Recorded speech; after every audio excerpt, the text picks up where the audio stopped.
ਵਾਹਿਗੁਰੂ ਸਾਹਿਬ ਜੀ।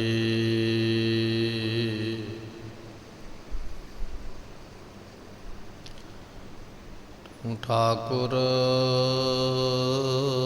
ਤੁਮ ਪੈ ਅਰਦਾਸ,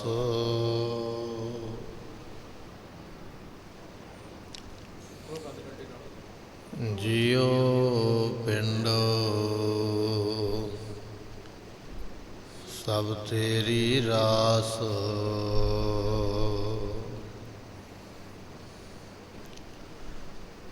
ਤੁਮ ਮਾਤ ਪਿਤਾ ਹਮ ਬਾਰਕ ਤੇਰੇ,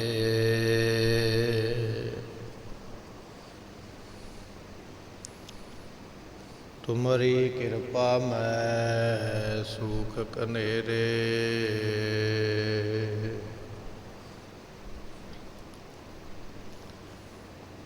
ਕੋਇ ਨ ਜਾਣੈ ਤੁਮਰਾ ਅੰਤ,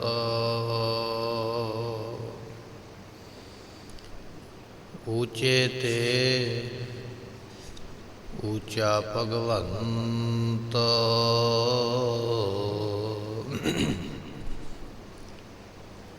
ਊਚੇ ਤੇ ਊਚਾ ਭਗਵੰਤ। ਸਗਲ ਸਮਗਰੀ ਤੁਮਰੈ ਸੂਤਰ ਧਾਰੀ, ਤੁਮ ਤੇ ਹੋਏ ਸੋ ਆਗਿਆਕਾਰੀ। ਤੁਮਰੀ ਗਤ ਮਿਤ ਤੁਮ ਹੀ ਜਾਨੀ, ਨਾਨਕ ਦਾਸ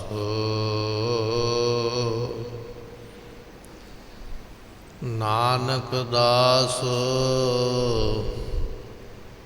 ਤੁਮਰੀ ਗਤ ਮਿਤ ਤੁਮ ਹੀ ਜਾਨੀ, ਨਾਨਕ ਦਾਸ ਸਦਾ ਕੁਰਬਾਨੀ। ਦੇਨਹਾਰ ਪ੍ਰਭ ਛੋੜ ਕੇ ਲਾਗੈ ਆਨ ਸਵਾਏ, ਨਾਨਕ ਕਹੂ ਨ ਸਿਜਈ। ਬਿਨ ਨਾਵੈ ਪਥ ਜਾਏ,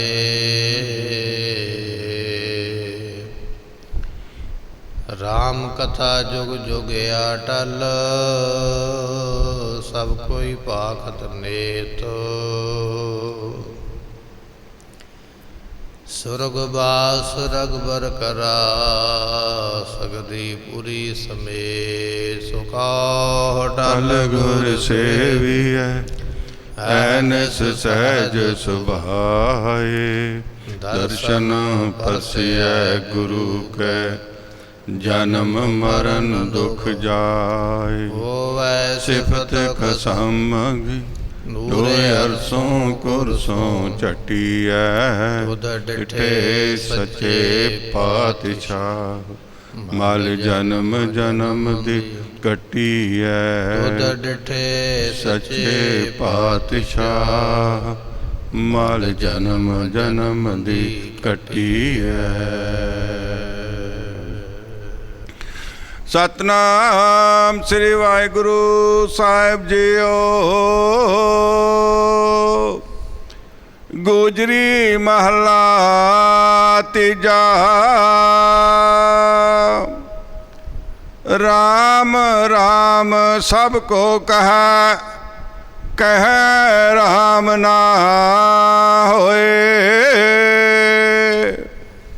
ਗੁਰ ਪ੍ਰਸਾਦੀ ਰਾਮ ਮਨ ਵਸੈ, ਤਾਂ ਫਲ ਪਾਵੈ ਕੋਏ। ਅੰਤਰ ਗੋਵਿੰਦ ਜਿਸ ਲਾਗੀ ਪ੍ਰੀਤਾ, ਹਰ ਤਿਸ ਕਦੇ ਨਾ ਵਿਸਰੈ। ਹਰ ਹਰ ਕਰੇ ਸਦਾ ਮਨ ਚੀਤ।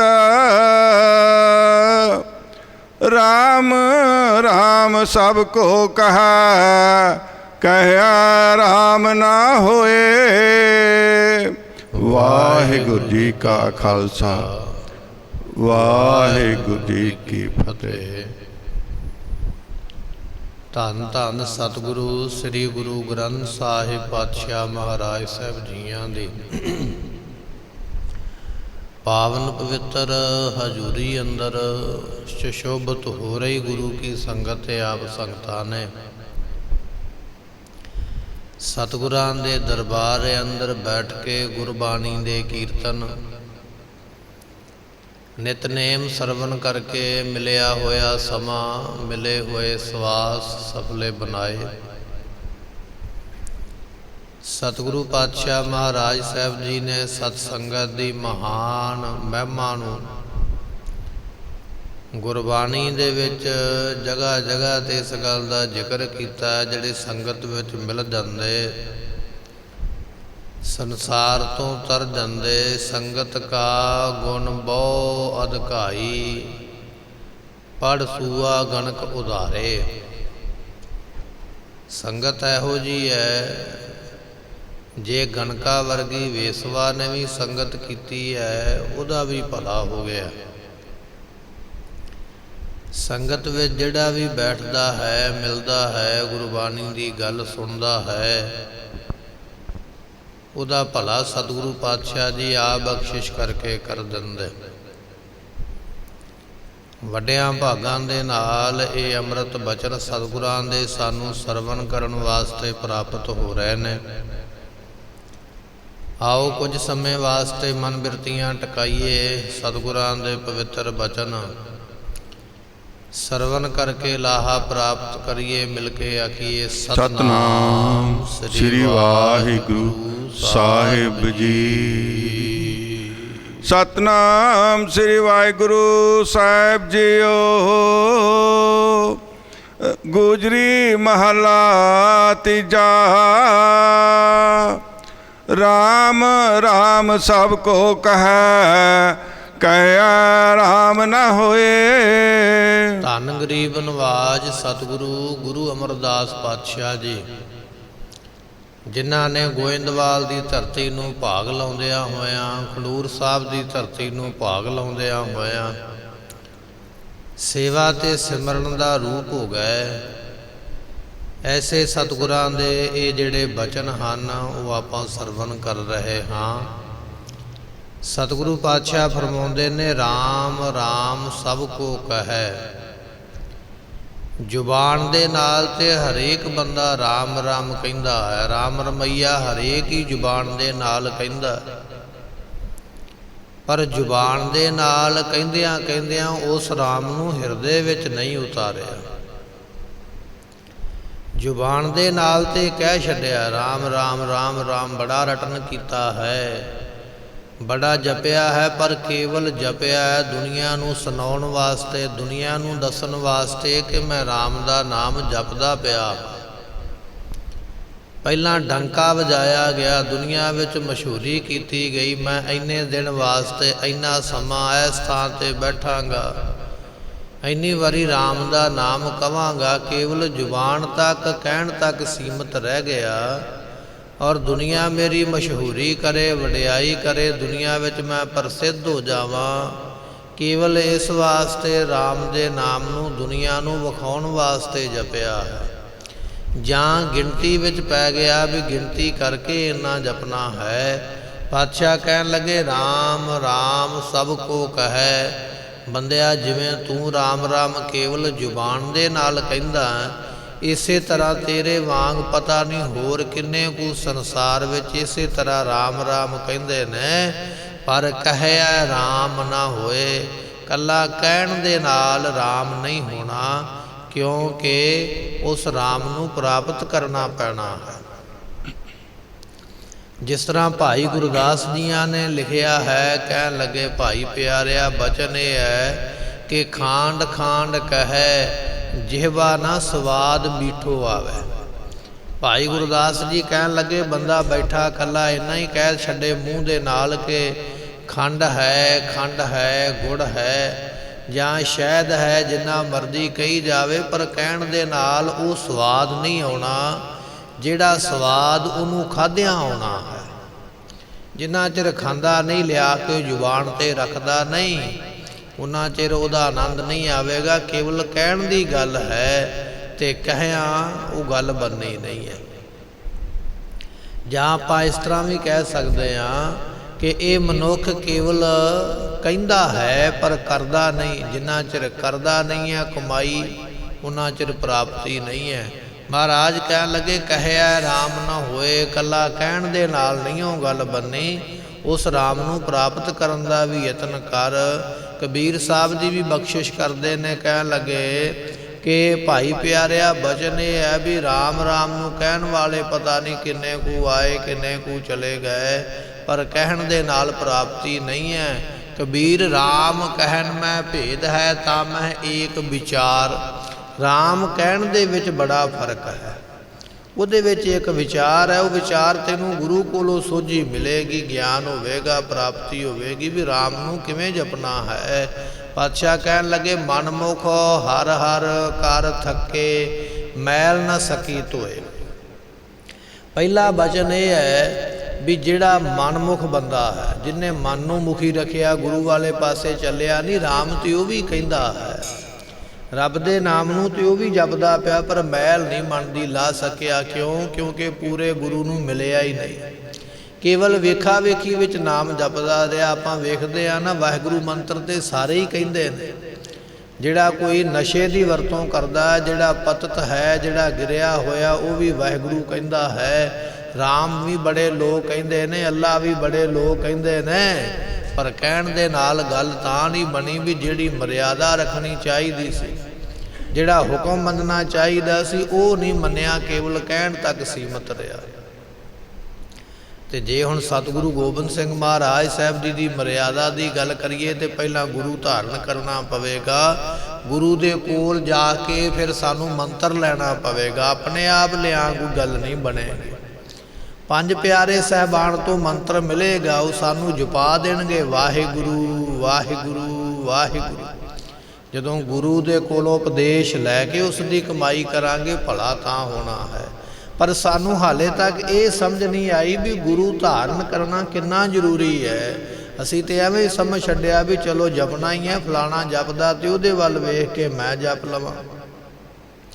ਤੇ ਜੇ ਗੁਰੂ ਧਾਰਨ ਕਰੇ ਬਿਨਾਂ ਗੱਲ ਬਣਦੀ ਹੋਵੇ, ਤੇ ਆਪਾਂ ਪਿੱਛੇ ਇੱਕ ਸਾਖੀ ਸਰਵਣ ਕੀਤੀ ਸੀ ਕਿ ਸੁਖਦੇਵ ਨਾਮ ਦੇ ਰਿਖੀ ਨੇ 12 ਸਾਲ ਇਸੇ ਇੰਤਜ਼ਾਰ ਵਿੱਚ ਖਲੋਤਾ ਰਿਹਾ ਕਿ ਮੈਂ ਆਪਣੇ ਗੁਰੂ ਦੇ ਕੋਲੋਂ ਉਪਦੇਸ਼ ਲੈਣਾ ਹੈ, ਗੁਰੂ ਨੂੰ ਧਾਰਨ ਕਰਨਾ ਹੈ। ਤੇ ਜੇ ਗੁਰੂ ਧਾਰਨ ਕਰਨ ਦੀ ਲੋੜ ਨਾ ਹੁੰਦੀ ਜਾਂ ਜ਼ਰੂਰੀ ਨਾ ਹੁੰਦਾ ਤੇ ਸੁਖਦੇਵ ਨੂੰ 12 ਸਾਲ ਇੰਤਜ਼ਾਰ ਕਰਨ ਦੀ ਲੋੜ ਕੋਈ ਨਹੀਂ ਸੀ। ਉਹ ਆਪਣੇ ਆਪ ਹੀ ਨਾਮ ਜਪ ਸਕਦਾ ਸੀ, ਰਿਖੀ ਸੀਗਾ, ਜੰਗਲਾਂ ਵਿੱਚ ਰਹਿਣ ਵਾਲਾ, ਪਰ ਨਹੀਂ, ਉਹਨੂੰ ਸੋਝੀ ਹੋ ਗਈ, ਉਹਨੂੰ ਗਿਆਨ ਇਸ ਗੱਲ ਦਾ ਆ ਗਿਆ ਵੀ ਜਿੰਨਾ ਚਿਰ ਗੁਰੂ ਦੀ ਪ੍ਰਸੰਨਤਾ ਨਹੀਂ ਹੈ, ਗੁਰੂ ਦੀ ਖੁਸ਼ੀ ਨਹੀਂ ਹੈ, ਉਹਨਾਂ ਚਿਰ ਪ੍ਰਾਪਤੀ ਨਹੀਂ ਹੋਣੀ, ਭਾਵੇਂ ਕਿੰਨੇ ਵੀ ਯਤਨ ਕਰ ਲਵਾਂ। ਤੇ ਸਤਿਗੁਰੂ ਪਾਤਸ਼ਾਹ ਕਹਿਣ ਲੱਗੇ ਭਾਈ ਮਨਮੁਖ ਵੀ ਬੜਾ ਹਰ ਹਰ ਕਰਦੇ ਨੇ, ਰਾਮ ਰਾਮ ਕਰਦੇ ਨੇ, ਅੱਲਾ ਅੱਲਾ ਕਹਿੰਦੇ ਨੇ, ਪਰ ਜਿੰਨਾ ਚਿਰ ਉਹਦੀ ਦੱਸੀ ਹੋਈ ਮਰਿਆਦਾ ਦੇ ਮੁਤਾਬਕ, ਉਹਦੇ ਹੁਕਮ ਦੇ ਵਿੱਚ, ਉਹਦੇ ਕਹਿਣੇ ਵਿੱਚ ਨਹੀਂ ਨਾ ਚੱਲਦਾ, ਉਹਨਾਂ ਚਿਰ ਰਾਮ ਕਿਹਾ ਗੱਲ ਨਹੀਂ ਬਣਨੀ ਹੈ। ਸੋ ਪਾਤਸ਼ਾਹ ਜੀ ਇੱਥੇ ਬਖਸ਼ਿਸ਼ ਕਰਦੇ, ਰਾਮ ਰਾਮ ਸਭ ਕੋ ਕਹੈ, ਕਹਿਆ ਰਾਮ ਨਾ ਹੋਈ। ਕਹਿਣ ਦੇ ਨਾਲ ਗੱਲ ਕੋਈ ਨਹੀਂ ਬਣਨੀ। ਰਾਮ ਕਥਾ ਜੁਗ ਜੁਗ ਅਟਲ, ਸਭ ਕੋਈ ਭਾਗਤ ਨੇਤ, ਸੁਰਗ ਬਾਸ ਰਗਬਰ ਕਰਾ, ਸਗਲੀ ਪੁਰੀ ਸਮੇਤ। ਇਹ ਬਚਨ ਪੜ੍ਹਦੇ ਹਾਂ 10ਵੇਂ ਪਾਤਸ਼ਾਹ ਜੀਆਂ ਦਾ। ਤੇ ਅਯੁੱਧਿਆਪੁਰੀ ਦੇ ਵਿੱਚ ਇਹ ਗੱਲ ਬੜੀ ਮਸ਼ਹੂਰ ਕਰ ਦਿੱਤੀ ਸੀ ਵੀ ਰਾਮ ਦੇ ਸਮੇਂ ਜਿਹੜੇ ਲੋਕ ਸਨ ਉਹ ਸਾਰੇ ਰਾਮ ਜੀ ਆਪਣੇ ਨਾਲ ਹੀ ਸਵਰਗਾਂ ਨੂੰ ਲੈ ਗਏ। ਤੇ ਜਦੋਂ ਗੁਰੂ ਨਾਨਕ ਸਾਹਿਬ ਪਾਤਸ਼ਾਹ ਮਹਾਰਾਜ ਪਹੁੰਚੇ ਨਾ ਅਯੁੱਧਿਆਪੁਰੀ ਦੇ ਵਿੱਚ, ਇੱਥੋਂ ਦੇ ਬੜੇ ਬੜੇ ਸਿਆਣੇ ਵਿਅਕਤੀਆਂ ਨੇ ਆ ਕੇ ਮਹਾਰਾਜ ਜੀ ਨੂੰ ਮੱਥਾ ਟੇਕਿਆ, ਨਮਸਕਾਰ ਕੀਤੀ। ਬੜੇ ਬੜੇ ਪੰਡਤ ਵਿਦਵਾਨ ਆ ਗਏ, ਉਹਨਾਂ ਨੇ ਵੀ ਆ ਕੇ ਨਮਸਕਾਰ ਕੀਤੀ। ਤੇ ਮਹਾਰਾਜ ਕਹਿਣ ਲੱਗੇ ਕਿ ਭਾਈ ਅਸੀਂ ਸੁਣਿਆ ਹੈ ਕਿ ਇਹ ਰਾਮ ਦਾ ਨਗਰ ਹੈ, ਤੇ ਰਾਮ ਜੀ ਆਪਣੇ ਨਗਰ ਦੇ ਲੋਕਾਂ ਨੂੰ ਨਾਲ ਹੀ ਲੈ ਗਏ। ਤੇ ਕਹਿਣ ਲੱਗੇ ਹਾਂਜੀ ਤੁਸੀਂ ਠੀਕ ਸੁਣਿਆ, ਇਸੇ ਤਰ੍ਹਾਂ ਹੀ ਹੋਇਆ। ਪਰ ਮਹਾਰਾਜ ਕਹਿਣ ਲੱਗੇ ਨਗਰ ਤੇ ਉਸੇ ਤਰ੍ਹਾਂ ਹੀ ਵਸਿਆ ਹੋਇਆ, ਲੋਕ ਤੇ ਉਸੇ ਤਰ੍ਹਾਂ ਹੀ ਰਹਿੰਦੇ। ਜਦੋਂ ਮਹਾਰਾਜ ਦਾ ਇਹ ਤਰਕ ਵਾਲਾ ਬਚਨ ਸੁਣਿਆ ਤੇ ਫਿਰ ਕਹਿਣ ਲੱਗੇ ਨਹੀਂ ਮਹਾਰਾਜ, ਉਹ ਸਾਰੇ ਨਗਰ ਨੂੰ ਨਾਲ ਨਹੀਂ ਸਨ ਲੈ ਕੇ ਗਏ, ਸਾਰੇ ਪਿੰਡ ਦੇ ਲੋਕ ਨਹੀਂ ਸਨ ਤਰ ਗਏ, ਕੇਵਲ ਤਰੇ ਉਹ ਨੇ, ਸਫਲੇ ਉਹ ਹੋਏ ਸਨ ਜਿਹੜੇ ਰਾਮ ਦੇ ਕਹਿਣ ਦੇ ਉਪਦੇਸ਼ ਦੇ ਉੱਪਰ ਚੱਲੇ ਸਨ। ਹੁਣ ਸਾਰੇ ਪਿੰਡ ਵਿੱਚ ਜਾਂ ਸਾਰੇ ਸ਼ਹਿਰ ਵਿੱਚ ਤੇ ਨਹੀਂ ਨਾ ਬਚਨ ਮੰਨਣ ਵਾਲੇ ਹੋਣਗੇ, ਕੋਈ ਈਰਖਾ ਕਰਨ ਵਾਲੇ, ਕੋਈ ਕਪਟ ਕਰਨ ਵਾਲੇ, ਕੋਈ ਛਲ ਕਰਨ ਵਾਲੇ, ਕੋਈ ਮਾੜਾ ਸੋਚਣ ਚਿਤਵਨ ਵਾਲੇ ਵੀ ਹੋਣਗੇ। ਉਸ ਜਗ੍ਹਾ ਤੇ ਫਿਰ ਗੁਰੂ ਨਾਨਕ ਸਾਹਿਬ ਪਾਤਸ਼ਾਹ ਮਹਾਰਾਜ ਜੀਆਂ ਨੇ ਸਾਨੂੰ ਇਹ ਉਪਦੇਸ਼ ਬਖਸ਼ਿਸ਼ ਕੀਤਾ ਵੀ ਭਾਵੇਂ ਦੁਨੀਆ ਵਿੱਚ ਇਹ ਗੱਲ ਪ੍ਰਸਿੱਧ ਹੈ ਕਿ ਰਾਮ ਜੀ ਆਪਣੀ ਨਗਰੀ ਦੇ ਸਮੇਤ ਗਏ ਸਨ, ਪਰ ਉਹਦਾ ਅਸਲ ਕਾਰਨ ਇਹ ਹੈ ਉਹਨਾਂ ਲੋਕਾਂ ਨੂੰ ਉਹ ਸੁਰਗਾਂ ਦੀ ਪ੍ਰਾਪਤੀ ਕਰਵਾ ਪਾਏ ਜਿਨ੍ਹਾਂ ਲੋਕਾਂ ਨੇ ਰਾਮ ਜੀ ਦੇ ਬਚਨ ਨੂੰ ਮੰਨਿਆ, ਕਹਿਣੇ ਦੇ ਮੁਤਾਬਕ ਚੱਲੇ, ਜਿਨ੍ਹਾਂ ਨੇ ਕਮਾਈ ਕੀਤੀ ਹੈ। ਉਹ ਲੋਕ ਸੰਸਾਰ ਤੋਂ ਸਫਲੇ ਹੋਏ ਤੇ ਜਿਨ੍ਹਾਂ ਨੇ ਬਚਨ ਨਹੀਂ ਮੰਨਿਆ ਉੱਥੇ ਹੀ ਰਹਿ ਗਏ, ਉਹਨਾਂ ਨੂੰ ਕੋਈ ਮੁਕਤੀ ਨਹੀਂ, ਕੋਈ ਸਫਲਤਾ ਨਹੀਂ ਮਿਲੀ ਹੈ। ਪਾਤਸ਼ਾਹ ਜੀ ਕਹਿਣ ਲੱਗੇ, ਭਾਈ ਦੁਨੀਆ ਵਿੱਚ ਰਾਮ ਰਾਮ ਤੇ ਬੜੇ ਕਹਿੰਦੇ ਨੇ, ਬੜੀ ਮਸ਼ਹੂਰੀ ਵੀ ਕਰਦੇ ਨੇ ਕਿ ਸਾਰੇ ਰਾਮ ਜੀ ਦੇ ਨਾਲ ਹੀ ਚਲੇ ਗਏ, ਪਰ ਅਸਲ ਵਿੱਚ ਕਹਿਣ ਦੇ ਨਾਲ ਨਹੀਂ, ਜਿਨ੍ਹਾਂ ਨੇ ਬਚਨ ਮੰਨਿਆ ਉਹਨਾਂ ਦੇ ਕਹਿ ਮੁਤਾਬਕ ਚੱਲੇ ਨੇ। ਪਾਤਸ਼ਾਹ ਕਹਿਣ ਲੱਗੇ ਉਹ ਜਿਹੜੇ ਨੇ ਸੰਸਾਰ ਤੋਂ ਸਫਲੇ ਹੋ ਕੇ ਗਏ। ਕਹਿਆ ਰਾਮ ਨਾ ਹੋਏ, ਕੇਵਲ ਕਹਿਣ ਦੇ ਨਾਲ ਨਹੀਂ, ਗੁਰੂ ਧਾਰਨ ਕਰਨਾ ਪਵੇਗਾ, ਉਪਦੇਸ਼ ਦੀ ਕਮਾਈ ਹੋਵੇਗੀ ਤਾਂ ਪ੍ਰਾਪਤੀ ਹੈ। ਗੁਰ ਪ੍ਰਸਾਦੀ RAM ਮਨ ਵਸੈ, ਤਾਂ ਫਲ ਪਾਵੈ ਕੋਏ। ਪਾਤਸ਼ਾਹ ਕਹਿਣ ਲੱਗੇ ਗੁਰੂ ਬਖਸ਼ਿਸ਼ ਨਾਲ, ਗੁਰੂ ਦੀ ਬਖਸ਼ਿਸ਼ ਲੈਣੀ ਪਵੇਗੀ ਤਾਂ ਰਾਮ ਦੇ ਫਲ ਦੀ ਪ੍ਰਾਪਤੀ ਹੋਵੇਗੀ। ਗੁਰ ਪ੍ਰਸਾਦੀ RAM ਮਨ ਵਸੈ, ਜੇ ਤੂੰ ਰਾਮ ਨੂੰ ਮਨ ਵਿੱਚ ਵਸਾਉਣਾ ਚਾਹਣਾ ਤੇ ਬੰਦਿਆ ਤੇਰੇ ਵਿੱਚ ਇੰਨਾ ਜ਼ੋਰ ਨਹੀਂ, ਇੰਨਾ ਬਲ ਨਹੀਂ ਕਿ ਤੂੰ ਆਪਣੇ ਆਪ ਰਾਮ ਨੂੰ ਆਪਣੇ ਮਨ ਵਿੱਚ ਵਸਾ ਸਕੇ। ਜੇ ਰਾਮ ਤੇਰੇ ਹਿਰਦੇ ਵਿੱਚ ਵਸੇਗਾ ਤੇ ਗੁਰੂ ਦੀ ਬਖਸ਼ਿਸ਼ ਨਾਲ ਹੀ ਵਸੇਗਾ। ਇਹ ਮਨ ਵਸ ਆਵੈ ਨਾਨਕਾ, ਜੇ ਪੂਰਨ ਕਿਰਪਾ ਹੋਏ। ਜਦੋਂ ਮਨ ਵਸ ਵਿੱਚ ਆਵੇਗਾ ਰਾਮ ਨੇ ਉਦੋਂ ਵਸਣਾ ਹੈ, ਤੇ ਰਾਮ ਤਾਂ ਵਸੇਗਾ ਜੇ ਗੁਰੂ ਬਖਸ਼ਿਸ਼ ਕਰੇਗਾ। ਤੀਰ ਨਿਸ਼ਾਨੇ ਦੇ ਉੱਪਰ ਤਾਂ ਲੱਗੇਗਾ ਜੇ ਨਿਸ਼ਾਨਾ ਇੱਕ ਜਗ੍ਹਾ ਤੇ ਖਲੋਤਾ ਹੋਇਆ ਤੇ ਫਿਰ ਨਿਸ਼ਾਨੇ ਨੂੰ ਵਿੰਨਿਆ ਜਾ ਸਕਦਾ ਹੈ। ਇਸੇ ਤਰ੍ਹਾਂ ਗੁਰਮੁਖਾ ਜਿੰਨਾ ਚਿਰ ਤੇਰਾ ਮਨ ਨਹੀਂ ਨਾ ਖਲੋਂਦਾ, ਇੱਕ ਜਗ੍ਹਾ ਦੇ ਉੱਪਰ ਨਹੀਂ ਨਾ ਟਿਕਦਾ, ਉਹਨਾਂ ਚਿਰ ਪ੍ਰਾਪਤੀ ਨਹੀਂ ਹੈ। ਗੁਰ ਪ੍ਰਸਾਦੀ RAM ਮਨ ਵਸੈ, ਗੁਰੂ ਦੀ ਕਿਰਪਾ ਨਾਲ ਜਦੋਂ ਰਾਮ ਤੇਰੇ ਮਨ ਵਿੱਚ ਵਸੇਗਾ ਤਾਂ ਫਲ ਪਾਵੈ ਕੋਏ, ਤਾਂ ਗਿਆਨ ਰੂਪੀ ਫਲ ਪ੍ਰਾਪਤ ਹੁੰਦਾ ਹੈ। ਕੇਵਲ ਗੱਲਾਂ ਦੇ ਨਾਲ ਕੋਈ ਪ੍ਰਾਪਤੀ ਨਹੀਂ ਹੈ। ਪ੍ਰਾਪਤੀ ਤਾਂ ਹੈ ਗਿਆਨ ਦਾ ਫਲ ਤੇਰੀ ਝੋਲੀ ਵਿੱਚ ਤਾਂ ਪਵੇਗਾ ਜੇ ਤੂੰ ਗੁਰੂ ਦੀ ਬਖਸ਼ਿਸ਼ ਲਵੇਂਗਾ। ਕੱਲਾ ਕਹਿਣ ਦੇ ਨਾਲ ਨਹੀਂ ਉਹ ਗੱਲ ਬਣਨੀ। ਕਹਿੰਦੇ ਤੇ ਬੜੇ ਪਏ ਨੇ, ਕਹਿ ਕਹਿ ਕੇ ਬੜੇ ਤੁਰੇ ਜਾਂਦੇ ਨੇ, ਪਰ ਜਿਨ੍ਹਾਂ ਨੇ ਗੁਰੂ ਦੀ ਖੁਸ਼ੀ ਪ੍ਰਾਪਤ ਕੀਤੀ ਹੈ, ਅਸਲ ਵਿੱਚ ਉਹ ਰਾਮ ਦੇ ਨਾਮ ਨੂੰ ਜਪਣ ਵਿੱਚ ਸਫਲੇ ਹੋਏ, ਉਹਨਾਂ ਨੂੰ ਗਿਆਨ ਰੂਪੀ ਫਲ ਮਿਲਿਆ ਹੈ। ਅੰਤਰ ਗੋਵਿੰਦ ਜਿਸ ਲਾਗੈ ਪ੍ਰੀਤ, ਜਿਸ ਦੇ ਅੰਦਰ ਹਿਰਦੇ ਵਿੱਚ ਗੋਬਿੰਦ ਦੀ ਪ੍ਰੀਤੀ ਲੱਗੇ, ਕੇਵਲ ਬਾਹਰੋਂ ਨਹੀਂ ਵਿਖਾਵੇ ਮਾਤਰ ਕਿ ਮੈਂ ਰਾਮ ਕਹਿੰਦਾ, ਮੈਂ ਰੱਬ ਦਾ ਨਾਮ ਲੈਂਦਾ, ਜਿਹਦੇ ਅੰਦਰ ਹਿਰਦੇ ਵਿੱਚ ਗੋਬਿੰਦ ਦੀ ਪ੍ਰੀਤੀ ਲੱਗੀ ਹੈ। ਹਰ ਤਿਸ ਕਦੇ ਨ ਵਿਸਰੈ, ਹਰ ਹਰ ਕਰੇ ਸਦਾ ਮਨ ਚੀਤ। ਪਰਮਾਤਮਾ ਭੁੱਲਦਾ ਨਹੀਂ ਹੈ। ਪ੍ਰੀਤੀ ਦੀ ਨਿਸ਼ਾਨੀ ਇਹ ਹੈ, ਪ੍ਰੇਮ ਤੇ ਮੈਂ ਵੀ ਕਹਾਂਗਾ ਵੀ ਮੈਨੂੰ ਬੜਾ ਹੈ, ਤੁਸੀਂ ਆਖੋਗੇ ਸਾਨੂੰ ਬੜਾ ਹੈ, ਪਰ ਪ੍ਰੇਮ ਦੀ ਨਿਸ਼ਾਨੀ ਇਹ ਹੈ ਵੀ ਪ੍ਰੇਮ ਕਰਨ ਵਾਲੇ ਨੂੰ ਕਦੇ ਰੱਬ ਦਾ ਨਾਮ ਭੁੱਲਦਾ ਹੀ ਨਹੀਂ ਹੈ। ਹਰ ਵੇਲੇ ਉਹ ਜਪਦਾ ਰਹਿੰਦਾ ਹੈ। ਤੇ ਪ੍ਰੀਤੀ ਲੱਗੀ ਹੈ ਭਗਤ ਕਬੀਰ ਸਾਹਿਬ ਜੀਆਂ ਨੂੰ, ਤੇ ਉਹਨਾਂ ਨੇ ਬਚਨ ਆਖਿਆ, ਜਬ ਲਗ ਤਾਗਾ ਬਾਹੋ ਦੇਹੀ, ਤਬ ਲਗ ਬਿਸਰੈ। ਰਾਮ ਸਨੇਹੀ ਇਹ ਹੈ ਪ੍ਰੀਤੀ ਦੀ ਨਿਸ਼ਾਨੀ ਜਿਨ੍ਹਾਂ ਨੂੰ ਲੱਗੀ ਹੈ। ਉਹ ਕਹਿੰਦੇ ਰੱਬ ਦਾ ਨਾਮ ਤੇ ਭੁੱਲਣਾ ਹੀ ਨਹੀਂ ਚਾਹੀਦਾ। ਹਾਥ ਪਾਉ ਕਰ ਕਾਮ ਸਭ ਚੀਤ ਨਿਰੰਜਨ ਨਾਲ, ਇਹ ਹੈ ਪ੍ਰੀਤੀ ਵਾਲਿਆਂ ਦੀ ਅਵਸਥਾ। ਪਾਤਸ਼ਾਹ ਕਹਿਣ ਲੱਗੇ ਭਾਈ ਉਹਨਾਂ ਨੂੰ ਕਦੇ ਫਿਰ ਰੱਬ ਭੁੱਲਦਾ ਨਹੀਂ ਹੈ। ਹਰ ਹਰ ਕਰੇ ਸਦਾ ਮਨ ਚੀਤ, ਮਨ ਟਿਕਾ ਕੇ ਮਨ ਕਰਕੇ ਉਹਦੇ ਨਾਮ ਨੂੰ ਜਪਦੇ ਹਨ।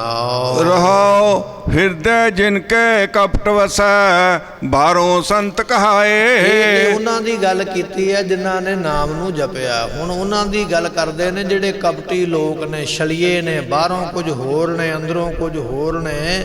ਪਾਤਸ਼ਾਹ ਕਹਿਣ ਲੱਗੇ ਹਿਰਦੈ ਜਿਨ ਕੈ ਕਪਟ ਵਸੈ, ਜਿਨ੍ਹਾਂ ਦੇ ਹਿਰਦੇ ਵਿੱਚ ਛਲ ਹੀ ਛਲ ਵਸਦਾ ਹੈ। ਹਰੇਕ ਪੈਰ ਦੇ ਉੱਪਰ ਛਲ ਕਰਨਾ, ਜਿਹਨੂੰ ਵੀ ਮਿਲਣਾ ਉਹਦੇ ਨਾਲ ਧੋਖਾ, ਜਿਹਦੇ ਨਾਲ ਮਿਲਣਾ ਉਹਦੇ ਨਾਲ ਕਪਟ ਕਰਨਾ। ਪਾਤਸ਼ਾਹ ਕਹਿੰਦੇ ਐਸੇ ਵੀ ਦੁਨੀਆ ਵਿੱਚ ਲੋਕ ਹਨ, ਹਿਰਦਾ ਜਿਨ ਕੈ ਕਪਟ ਵਸੈ, ਉਹਨਾਂ ਦੇ ਹਿਰਦੇ ਵਿੱਚ ਕਪਟ ਛਲ ਵਸਦਾ ਹੈ। ਬਾਹਰੋਂ ਸੰਤ ਕਹਾਏ, ਬਾਹਰੋਂ ਖਵਾਉਂਦੇ ਆਪਣੇ ਆਪ ਨੂੰ ਮੈਂ ਤੇ ਗੁਰੂ ਨਾਲ ਜੁੜਿਆ, ਬਾਹਰੋਂ ਕਹਿੰਦੇ ਨੇ ਮੈਂ ਸੰਤ ਹਾਂ, ਮੈਂ ਸਾਧੂ ਹਾਂ, ਤੇ ਦੁਨੀਆ ਨੂੰ ਲੁੱਟਣ ਵਾਸਤੇ ਕਪਟ ਕਮਾਇਆ। ਬਾਹਰੋਂ ਤੇ ਧਾਰਮਿਕ ਲਿਬਾਸ ਬਣਾ ਕੇ ਵਿਖਾਇਆ ਕਿ ਮੈਂ 5 ਕਕਾਰ ਪਾਏ ਨੇ, ਮੈਂ ਗੁਰੂ ਕਾ ਸਿੱਖ ਹਾਂ, ਕੇਵਲ ਵਿਖਾਉਣ ਵਾਸਤੇ, ਪਰ ਅੰਦਰ ਕਪਟ ਹੈ ਕਿ ਮੈਂ ਛਲ ਕਰਨਾ ਹੈ, ਮੈਂ ਧੋਖਾ ਕਰਨਾ ਹੈ। ਬਾਹਰੋਂ ਤੇ ਧੋਤੀ ਬੁੱਧੀ ਰੱਖ ਲਈ ਹੈ, ਜਨੇਊ ਪਾਲਿਆ ਹੈ, ਬਾਹਰੋਂ ਤੇ ਵਿਖਾਵਾ ਕਰਦਾ ਪਿਆ ਵੀ ਮੈਂ ਰਾਮ ਨੂੰ ਮੰਨਣ ਵਾਲਾ ਹਾਂ, ਪਰ ਅੰਦਰ ਮਨ ਦੇ ਵਿੱਚ ਕਪਟ ਹੈ। ਬਾਹਰੋਂ ਤੇ ਵਿਖਾਉਂਦਾ ਪਿਆ ਵੀ ਮੈਂ ਅੱਲਾ ਨੂੰ ਮੰਨਣ ਵਾਲਾ, ਉਹਦਾ ਫਕੀਰ ਹਾਂ, ਪਰ ਅੰਦਰ ਕਪਟ ਹੈ। ਪਾਤਸ਼ਾਹ ਕਹਿੰਦੇ ਐਸੇ ਨੂੰ ਕਾਹਦੀ ਪ੍ਰਾਪਤੀ ਹੈ, ਨਹੀਂ ਹੋਵੇਗੀ। ਤੇ ਸੱਜਣ ਠੱਗ ਵੀ ਤੇ ਇਹੋ ਕੰਮ ਕਰਦਾ ਸੀ ਨਾ, ਵੱਡਾ ਚੋਲਾ ਪਾ ਕੇ, ਵੱਡੀ ਮਾਲਾ ਗਲ ਵਿੱਚ ਪਾ ਕੇ, 4-5 ਚੇਲੇ ਚਾਟ ਦੇ ਨਾਲ ਰੱਖ ਕੇ ਦੁਨੀਆ ਨੂੰ ਬਣ ਕੇ ਵਿਖਾਉਂਦਾ ਹੈ ਕਿ ਮੈਂ ਸੰਤ ਹਾਂ, ਪਰ ਹੈ ਕਪਟੀ, ਕਰਦਾ ਛਲ ਹੈ। ਪਾਤਸ਼ਾਹ ਕਹਿਣ ਲੱਗੇ ਹਿਰਦਾ ਜਿਨ ਕੈ ਕਪਟ ਵਸੈ, ਜਿਹਦੇ ਹਿਰਦੇ ਵਿੱਚ ਕੁਝ ਹੋਰ ਹੈ, ਜਿਨ ਮਨ ਹੋਰ ਮੁਖ ਹੋਰ ਸੇ ਕਾਂਢੇ ਕੱਚਿਆ। ਕਪਟ ਕਿਹਨੂੰ ਕਿਹਾ ਜਾਂਦਾ ਹੈ? ਜਿਹਦੇ ਮਨ ਵਿੱਚ ਤੇ ਗੱਲ ਹੋਰ ਚੱਲਦੀ ਪਈ ਹੈ, ਜ਼ੁਬਾਨ ਦੇ ਵਿੱਚ ਮਿੱਠੀਆਂ ਮਿੱਠੀਆਂ ਗੱਲਾਂ ਕਰਦਾ, ਹੋਰ ਕੁਝ ਕਹਿੰਦਾ ਪਿਆ, ਐਸੇ ਨੂੰ ਕਪਟੀ ਕਿਹਾ ਜਾਂਦਾ। ਉਹ ਕੱਚਾ ਬੰਦਾ, ਤੇ ਕੱਚਿਆਂ ਨੂੰ ਕਦੇ ਮੁਕਤੀ ਦੀ ਦਾਤ ਨਹੀਂ ਹੈ। ਬਾਹਰੋਂ ਸੰਤ ਕਹਾਏ, ਬਾਹਰੋਂ ਭਾਵੇਂ ਆਖੇ ਮੈਂ ਸੰਤ ਹਾਂ, ਮੈਂ ਗੁਰੂ ਹਾਂ, ਮੈਂ ਸਾਧੂ ਹਾਂ, ਮੈਂ ਦਰਵੇਸ਼ ਹਾਂ, ਮੈਂ ਪੀਰ ਹਾਂ, ਮੈਂ ਫਕੀਰ ਹਾਂ, ਜਿੰਨਾ ਚਿਰ ਕਪਟ ਉਹਨਾਂ ਚਿਰ ਪ੍ਰਾਪਤੀ ਨਹੀਂ ਹੈ। ਤ੍ਰਿਸ਼ਨਾ ਮੂਲ ਨ ਚੁੱਕੇ ਅੰਤ ਗਏ ਪਛਤਾਏ। ਮਹਾਰਾਜ ਨੂੰ ਪੁੱਛ ਲਿਆ, ਗੁਰੂ ਅਮਰਦਾਸ ਪਾਤਸ਼ਾਹ ਨੂੰ ਸਵਾਲ ਕੀਤਾ ਕਿ ਸਿੱਖ ਨੇ, ਕਹਿਣ ਲੱਗਾ ਮਹਾਰਾਜ ਹੁਣ ਪਤਾ ਕਿਵੇਂ ਲੱਗੇ ਵੀ ਇਹ ਬੰਦਾ ਕਪਟੀ ਹੈ? ਅਸੀਂ ਤੇ ਬਾਹਰੋਂ ਹੀ ਵੇਖਾਂਗੇ ਨਾ ਵੀ ਬਾਹਰ ਲਿਬਾਸ ਪਾਇਆ ਤੇ ਸੰਤੀ ਹੋਵੇਗਾ, ਪਰ ਪਤਾ ਕਿਵੇਂ ਲੱਗੇ? ਨਿਸ਼ਾਨੀ ਵੀ ਤੇ ਦੱਸੋ ਨਾ ਵੀ ਕੀ ਨਿਸ਼ਾਨੀ ਹੈ। ਤੇ ਗੁਰੂ ਅਮਰਦਾਸ ਪਾਤਸ਼ਾਹ ਕਹਿਣ ਲੱਗੇ ਤ੍ਰਿਸ਼ਨਾ ਮੂਲ ਨਾ ਚੁੱਕਈ। ਉਹ ਬੰਦੇ ਦੀ ਤ੍ਰਿਸ਼ਨਾ ਨਹੀਂ ਕਦੇ ਖਤਮ ਹੋਵੇਗੀ, ਭਾਵੇਂ ਬਾਹਰੋਂ ਤੇ ਸੰਤ ਸਾਧੂ ਪੀਰ ਫਕੀਰ ਬਣਿਆ ਹੋਇਆ ਹੈ, ਪਰ ਅੰਦਰ ਹਰ ਵੇਲੇ ਹਾਏ ਮਾਇਆ, ਹਾਏ ਮਾਇਆ, ਮਾਇਆ ਮਨੋ ਨ ਵਿਸਰੈ ਮੰਗੈ, ਦਮਾ ਦਮ ਸੋ ਪ੍ਰਭ ਚਿਤ ਨ ਆਵਈ। ਉਹਨੂੰ ਹਿਰਦੇ ਵਿੱਚ ਰੱਬ ਦਾ ਨਾਮ ਤੇ ਚੇਤੇ ਨਹੀਂ ਆਵੇਗਾ, ਪਰ ਮਾਇਆ ਨਹੀਂ ਕਦੇ ਭੁੱਲੇਗੀ। ਕੱਲੀ ਮਾਇਆ ਨਹੀਂ, ਦੁਨੀਆ ਦਾ ਪਦਾਰਥ ਉਹਨੂੰ ਭੁੱਲਣਗੇ ਨਹੀਂ। ਹਾਏ ਆ ਵੀ ਲੈ ਲਵਾਂ, ਉਹ ਵੀ ਬਣਾ ਲਵਾਂ, ਆ ਵੀ ਹੋ ਜਾਵੇ, ਤ੍ਰਿਸ਼ਨਾ ਖਤਮ ਨਹੀਂ ਹੋਵੇਗੀ। ਉਸ ਨੂੰ ਕਪਟੀ ਕਿਹਾ ਜਾਂਦਾ ਹੈ। ਇਹ ਨਿਸ਼ਾਨੀ ਦੱਸਦੀ ਹੈ ਮਹਾਰਾਜ। ਤੇ ਅੱਜ ਸਾਡੇ ਧਰਮ ਦੇ ਵਿੱਚ ਐਸੇ ਕਿੰਨੇ ਵਿਅਕਤੀ ਨੇ ਜਿਹੜੇ ਬਾਹਰੋਂ ਤੇ ਧਰਮੀ ਬਣ ਕੇ, ਧਾਰਮਿਕ ਬਣ ਕੇ ਵਿਖਾਉਂਦੇ ਨੇ ਵੀ ਅਸੀਂ ਧਰਮੀ ਹਾਂ, ਅਸੀਂ ਸੰਤ ਤੇ ਸਾਧੂ ਹਾਂ, ਪਰ ਅੰਦਰ ਤ੍ਰਿਸ਼ਨਾ ਨਹੀਂ ਖਤਮ ਹੋਈ। ਮੇਰਾ ਡੇਰਾ ਵੱਡਾ ਹੋਣਾ ਚਾਹੀਦਾ, ਮੇਰੀ ਗੱਡੀ ਵੱਡੀ ਹੋਣੀ ਚਾਹੀਦੀ ਹੈ, ਮੇਰੇ ਨਾਲ ਬਹੁਤੇ ਲੋਕ ਹੋਣੇ ਚਾਹੀਦੇ ਨੇ। ਇਹ ਤ੍ਰਿਸ਼ਨਾ ਹੀ ਹੈ ਨਾ ਜਿਹੜੀ ਮੁੱਕੀ ਨਹੀਂ। ਤੇ ਇਹਦਾ ਭਾਵ ਇਹ ਹੈ ਵੀ ਇਹ ਕਪਟੀ ਹੈ, ਇਹ ਸ਼ਰੀਆ ਹੈ, ਇਹਨੂੰ ਪ੍ਰਾਪਤੀ ਕੋਈ ਨਹੀਂ ਹੈ। ਮਹਾਰਾਜ ਕਹਿੰਦੇ ਤ੍ਰਿਸ਼ਨਾ ਮੂਲ ਨਾ ਚੁੱਕਈ ਅੰਤ ਗਏ ਪਛਤਾਏ। ਤੇ ਜਦੋਂ ਇਹੋ ਜਿਹੇ ਲੋਕਾਂ ਦਾ ਅੰਤ ਆਉਂਦਾ ਨਾ, ਫਿਰ ਸਰੀਰ ਛੱਡ ਕੇ ਤੇ ਜਾਣਾ ਹੈ, ਤੇ ਧਰਮਰਾਜ ਦੀ ਕਚਹਿਰੀ ਵਿੱਚ ਜਾ ਕੇ ਫਿਰ ਪਛਤਾਉਂਦੇ ਨੇ ਵੀ ਹਾਏ ਕੀ ਕਰਕੇ ਆਏ ਆ। ਦੁਨੀਆ ਦੇ ਨਾਲ ਵਲਛਲ ਤੇ ਕੀਤਾ, ਪਰ ਜਦੋਂ ਹੁਣ ਮਾਰ ਪਵੇਗੀ, ਸਜ਼ਾ ਮਿਲੇਗੀ, ਹੁਣ ਪਛਤਾਵਾ ਰਹਿ ਜਾਣਾ ਹੈ। ਅਨੇਕ ਤੀਰਥ ਜੇ ਯਤਨ ਕਰੈ, ਤਾਂ ਅੰਤਰ ਕੀ ਹਉਮੈ ਕਦੇ ਨਾ ਜਾਏ। ਪਾਤਸ਼ਾਹ ਕਹਿਣ ਲੱਗੇ ਤੀਰਥਾਂ ਤੇ ਜਾ ਕੇ ਜਿੰਨੇ ਮਰਜ਼ੀ ਇਸ਼ਨਾਨ ਕਰ ਲੈ, ਜਿੰਨੇ ਮਰਜ਼ੀ ਜਾ ਕੇ ਸਵਾਧੀਆਂ ਲਾ ਲੈ, ਤੀਰਥ ਤੇ ਜਾ ਕੇ ਪਿੰਡੇ ਦਾ ਸਰੀਰ ਦਾ ਇਸ਼ਨਾਨ ਤੇ ਹੋਵੇਗਾ, ਪਰ ਮਨ ਦਾ ਇਸ਼ਨਾਨ ਕੋਈ ਨਹੀਂ ਹੋਣਾ। ਲੌਕੀ 68 ਤੀਰਥ ਨਹਾਈ, ਕੌਰਾ ਪੰਨ ਤਉ ਨਾ ਜਾਈ। ਕਬੀਰ ਸਾਹਿਬ ਜੀਆਂ ਨੇ ਬਚਨ ਬੜਾ ਸਾਨੂੰ ਸਮਝਾਇਆ ਖੁੱਲੇ ਰੂਪ ਦੇ ਵਿੱਚ। ਕੌੜ ਤੁਮੇ ਨੂੰ ਭਾਵੇਂ ਗੰਗਾ ਜਾ ਕੇ, ਹਰਿਦੁਆਰ ਜਾ ਕੇ ਜਿੰਨਾ ਮਰਜ਼ੀ ਇਸ਼ਨਾਨ ਕਰਵਾ ਲੈ, ਉਹਦੀ ਅੰਦਰੋਂ ਕੌੜਾਪਨ ਨਹੀਂ ਜਾਣਾ, ਅੰਦਰੋਂ ਕੁੜੱਤਣ ਖਤਮ ਨਹੀਂ ਹੋਣੀ ਹੈ। ਭਾਈ ਪਿਆਰਿਆ, ਇਸੇ ਤਰ੍ਹਾਂ ਤੇਰਾ ਮਨ ਵੀ ਤੇ ਕੌੜ ਤੁਮੇ ਦੇ ਵਾਂਗ ਵਕਾਰਾਂ ਦੇ ਨਾਲ ਕੌੜਾ ਹੋਇਆ ਪਿਆ। ਬਾਹਰੋਂ ਜਿੰਨੀਆਂ ਮਰਜ਼ੀ ਟੁੱਬੀਆਂ ਲਾਈ ਜਾ ਕਿ ਫਲਾਣੇ ਥਾਂ ਤੇ ਮੈਂ 5 ਇਸ਼ਨਾਨ ਕਰਨੇ ਨੇ, ਫਲਾਣੇ ਥਾਂ ਤੇ ਮੈਂ 5 ਹਾਜ਼ਰੀਆਂ ਭਰਨੀਆਂ ਨੇ, ਫਲਾਣੀਆਂ 5 ਯਾਤਰਾ ਕਰਕੇ ਆਉਣੀਆਂ। ਮਹਾਰਾਜ ਕਹਿੰਦੇ ਭਾਈ ਇਸ ਤਰ੍ਹਾਂ ਤੇ ਤੇਰੇ ਮਨ ਦੀ ਮੈਲ ਕੋਈ ਨਹੀਂ ਲੈਣੀ ਹੈ, ਇਸ ਤਰ੍ਹਾਂ ਦੂਰ ਨਹੀਂ ਹੋਵੇਗੀ। ਪਾਤਸ਼ਾਹ ਜੀ ਦਾ ਬਚਨ ਹੈ, ਅਨੇਕ ਤੀਰਥ ਜੇ ਯਤਨ ਕਰੈ। ਅਨੇਕਾਂ ਤੀਰਥਾਂ ਤੇ ਜਾ ਕੇ ਵੱਡੇ ਵੱਡੇ ਸਥਾਨਾਂ ਤੇ ਜਾ ਕੇ ਯਤਨ ਵੀ ਕਰ ਲਵੇ। ਪਾਤਸ਼ਾਹ ਕਹਿਣ ਲੱਗੇ ਅੰਤਰ ਕੀ ਹਉਮੈ ਕਦੇ ਨਾ ਜਾਏ, ਅੰਦਰੋਂ ਹਉਮੈ ਨਹੀਂ ਜਾਣੀ, ਸਗੋਂ ਹਉਮੈ ਵੱਧ ਜਾਣੀ ਹੈ। ਆਪਣੇ ਪਿੰਡ ਵਿੱਚ ਆ ਕੇ ਦੱਸੇਗਾ ਵੀ ਤੂੰ ਤੇ ਫਲਾਣਿਆਂ ਉੱਥੇ ਨਹੀਂ ਗਿਆ, ਮੈਂ 5 ਵਾਰੀ ਉੱਥੋਂ ਜਾ ਆਇਆ। ਹੰਕਾਰ ਆ ਗਿਆ ਨਾ ਮਨ ਦੇ ਵਿੱਚ, ਸਗੋਂ ਹਉਮੈ ਵੱਧ ਗਈ ਹੈ। ਤੀਰਥ ਤੇ ਜਾਵੇਗਾ, ਉੱਥੇ ਜਾ ਕੇ ਆਖੇਗਾ ਮੇਰੇ ਇਲਾਕੇ ਵਿੱਚੋਂ ਇੱਥੇ ਕੋਈ ਨਹੀਂ ਪਹੁੰਚਿਆ, ਮੈਂ ਇਕੱਲਾ ਹੀ ਆਇਆ ਹਾਂ। ਹੋਰ ਹਉਮੈ ਵੱਧ ਗਈ ਹੈ, ਹੋਰ ਹੰਕਾਰ ਵੱਧ ਗਿਆ ਹੈ। ਦੁਨੀਆ ਨੂੰ ਦੱਸਦਾ ਪਿਆ, ਕਹਿਣ ਲੱਗੇ ਹਉਮੈ ਦੀ ਇਹ ਜਿਹੜੀ ਮੈਲ ਹੈ ਸਗੋਂ ਹੋਰ ਮਨ ਦੇ ਵਿੱਚ ਜ਼ਿਆਦਾ ਵੱਧ ਜਾਂਦੀ ਹੈ।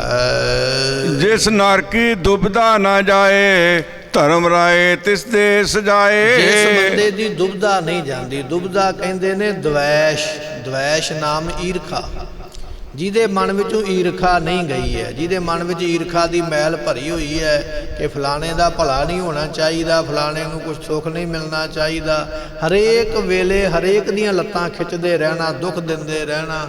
ਮਹਾਰਾਜ ਕਹਿਣ ਲੱਗੇ ਜਿਸ ਨਰ ਕੀ ਦੁਬਦਾ ਨਾ ਜਾਏ, ਜਿਹਦੀ ਦਵੈਤ ਨਹੀਂ ਗਈ ਹੈ, ਈਰਖਾ ਨਹੀਂ ਗਈ, ਜਿਹਦਾ ਮੋਹ ਨਹੀਂ ਗਿਆ, ਭਾਵੇਂ ਉਹ ਕਿੱਡੀ ਵੀ ਉੱਚੀ ਪਦਵੀ ਤੇ ਕਿਉਂ ਨਾ ਬੈਠਾ ਹੋਵੇ, ਕਿੱਡਾ ਵੀ ਆਪਣੇ ਆਪ ਨੂੰ ਧਰਮਾਤਮਾ ਕਿਉਂ ਨਾ ਕਹਿੰਦਾ ਹੋਵੇ, ਉਹ ਆਪਣੇ ਆਪ ਨੂੰ ਦੁਨੀਆ ਵਿੱਚ ਭਾਵੇਂ ਰੱਬ ਕਹਿ ਕੇ ਵੀ ਕਿਉਂ ਨਾ ਆਪਣੀ ਪੂਜਾ ਕਰਵਾਉਂਦਾ ਹੋਵੇ। ਪਾਤਸ਼ਾਹ ਕਹਿਣ ਲੱਗੇ ਧਰਮ ਰਾਏ ਤਿਸ ਦੇ ਸਜਾਏ, ਉਹਨੂੰ ਧਰਮਰਾਜ ਦੇ ਕੋਲੋਂ ਮਾਰ ਪੈਣੀ ਹੈ, ਉਹਨੂੰ ਨਰਕਾਂ ਵਿੱਚ ਸੁੱਟਿਆ ਜਾਣਾ, ਉਹਨੂੰ ਦੁੱਖ ਦਿੱਤੇ ਜਾਣੇ। ਤੇ ਕਈ ਮਨਮੁਖ ਪੁਰਸ਼ ਐਸੇ ਵੀ ਨੇ ਸੰਸਾਰ ਵਿੱਚ ਜਿਹੜੇ ਕਹਿਣ ਲੱਗੇ ਵੀ ਇਹ ਕੇਵਲ ਗੱਲ ਹੈ, ਕੋਈ ਧਰਮਰਾਜ ਨਹੀਂ, ਕੋਈ ਸਜ਼ਾ ਨਹੀਂ, ਕੋਈ ਪੁੱਛਗਿੱਛ ਨਹੀਂ ਹੈ। ਪਰ ਗੁਰੂ ਅਮਰਦਾਸ ਪਾਤਸ਼ਾਹ ਜੀ ਸਿੱਧਾ ਸਪਸ਼ਟ ਕਹਿ ਰਹੇ ਨੇ, ਕਹਿਣ ਲੱਗੇ ਜਿਸ ਨਰ ਕੀ ਦੁਬਦਾ ਨਾ ਜਾਏ, ਧਰਮ ਰਾਏ ਤਿਸ ਦੇ ਸਜਾਏ। ਸਿੱਧਾ ਬਚਨ ਹੈ ਜਿਹੜਾ ਸਮਝ ਪੈਂਦਾ ਪਿਆ, ਜਿਹਦੀ ਅੰਦਰੋਂ ਈਰਖਾ ਨਹੀਂ ਨਾ ਗਈ, ਅੰਦਰੋਂ ਭਰਿਆ ਹੋਇਆ, ਬਾਹਰੋਂ ਭਾਵੇਂ ਉਹ ਕਿੱਡਾ ਵੀ ਵੱਡਾ ਬਣ ਕੇ ਵਿਖਾਉਂਦਾ ਪਿਆ, ਧਰਮਰਾਜ ਦੇ ਕੋਲੋਂ ਮਾਰ ਨੂੰ ਖਾਂਦਾ ਹੈ। ਕਰਮ ਹੋਵੇ ਸੋਈ ਜਨ ਪਾਏ, ਗੁਰਮੁਖ ਬੂਝਾ ਕੋਈ। ਸਤਿਗੁਰੂ ਪਾਤਸ਼ਾਹ ਕਹਿਣ ਲੱਗੇ ਕਰਮ ਹੋਵੇ, ਕਰਮ ਨਾਮ ਕਿਰਪਾ ਦਾ ਹੈ। ਜੇ ਕਿਰਪਾ ਹੋਵੇ ਪਰਮੇਸ਼ਰ ਦੀ, ਗੁਰੂ ਪ੍ਰਾਪਤ ਤਾਂ ਹੁੰਦਾ, ਐਵੇਂ ਨਹੀਂ ਗੁਰੂ ਮਿਲਦਾ। ਭਾਵੇਂ ਆਪਾਂ ਕਿੰਨਾ ਵੀ ਕਹਿ ਲਈਏ ਨਾ ਵੀ ਚਲੋ ਵੀ ਤੁਹਾਨੂੰ ਅੰਮ੍ਰਿਤ ਛਕਾ ਕੇ ਲਿਆਈਏ, ਗੱਡੀ ਦਾ ਪ੍ਰਬੰਧ ਅਸੀਂ ਕਰ ਦੇਵਾਂਗੇ, ਕਾਰਾਂ ਦਾ ਪ੍ਰਬੰਧ ਵੀ ਕਰ ਦੇਵਾਂਗੇ, ਸਾਰਾ ਕੁਝ ਹੀ ਕਰਾਂਗੇ, ਨਹੀਂ ਜਾਣ ਵਾਸਤੇ ਤਿਆਰ। ਉਹਦਾ ਕਾਰਨ ਇਹ ਹੈ ਵੀ ਉਹਦੇ ਤੇ ਪਰਮੇਸ਼ਰ ਦੀ ਬਖਸ਼ਿਸ਼ ਨਹੀਂ ਹੈ, ਉਹਦੇ ਉੱਪਰ ਪਰਮੇਸ਼ਰ ਖੁਸ਼ ਨਹੀਂ ਹੈ। ਉਹਨੂੰ ਗੁਰੂ ਮਿਲਣ ਦਾ ਉਹਦੇ ਕਰਮ ਵਿੱਚ ਲਿਖਿਆ ਹੀ ਨਹੀਂ ਵੀ ਇਹ ਗੁਰੂ ਨੂੰ ਮਿਲੇਗਾ। ਜਿੰਨਾ ਚਿਰ ਗੁਰੂ ਨੂੰ ਨਹੀਂ ਮਿਲੇਗਾ ਪ੍ਰਾਪਤੀ ਕੋਈ ਨਹੀਂ ਹੈ। ਮਹਾਰਾਜ ਕਹਿਣ ਲੱਗੇ ਕਰਮ ਹੋਵੇ, ਜੇ ਰੱਬ ਦੀ ਬਖਸ਼ਿਸ਼ ਹੋਵੇ ਤੇ ਫਿਰ ਗੁਰੂ ਮਿਲਦਾ ਹੈ। ਤੇ ਜਦੋਂ ਗੁਰੂ ਮਿਲ ਜਾਂਦਾ ਹੈ ਤੇ ਪਾਤਸ਼ਾਹ ਕਹਿੰਦੇ ਸੋਈ ਜਨ ਪਾਏ, ਫਿਰ ਗੁਰੂ ਕੋਲੋਂ ਉਪਦੇਸ਼ ਪ੍ਰਾਪਤ ਹੁੰਦਾ। ਉਹ ਗੁਰਮੁਖ ਉਪਦੇਸ਼ ਪ੍ਰਾਪਤ ਕਰਕੇ ਬੂਝਿਆ ਕੋਈ, ਫਿਰ ਪਰਮੇਸ਼ਰ ਦੇ ਰਸਤੇ ਨੂੰ ਗੁਰੂ ਦੇ ਕੋਲੋਂ ਪੁੱਛਦਾ ਹੈ ਜਾਂ ਸਮਝ ਪਾਉਂਦਾ ਹੈ। ਨਾਨਕ ਵਿੱਚੋਂ ਹਉਮੈ ਮਾਰੈ, ਤਾਂ ਹਰ ਭੇਟੈ ਸੋਈ। ਪਾਤਸ਼ਾਹ ਕਹਿਣ ਲੱਗੇ ਵਿੱਚੋਂ ਹਉਮੈ ਮਾਰੈ, ਗੱਲਾਂ ਦੇ ਨਾਲ ਤੇ ਅਸੀਂ ਆਖਦੇ ਮੈਂ ਦਾਸ, ਮੈਂ ਤੇ ਨਿਮਾਣਾ, ਮੈਂ ਤੇ ਚਰਨਾਂ ਦੀ ਧੂੜ। ਆਮ ਹੀ ਅਸੀਂ ਇਹ ਗੱਲ ਕਰਦੇ ਲੋਕਾਂ ਨੂੰ ਸੁਣਿਆ ਹੈ ਕਿ ਜਦੋਂ ਆਪਣਾ ਨਾਮ ਲੈਣਗੇ ਤੇ ਉਹ ਵਿਖਾਉਣਗੇ ਇਹ ਗੱਲ ਕਰਕੇ ਵੀ ਮੈਂ ਤੇ ਬੜਾ ਹੀ ਦਾਸ ਹਾਂ, ਮੈਂ ਤੇ ਬੜਾ ਹੀ ਨੀਵਾਂ ਹਾਂ। ਪਰ ਕੇਵਲ ਕਹਿਣ ਵਾਸਤੇ ਹੈ, ਮਨ ਦੇ ਵਿੱਚੋਂ ਹਉਮੈ ਨਹੀਂ ਗਈ ਹੈ।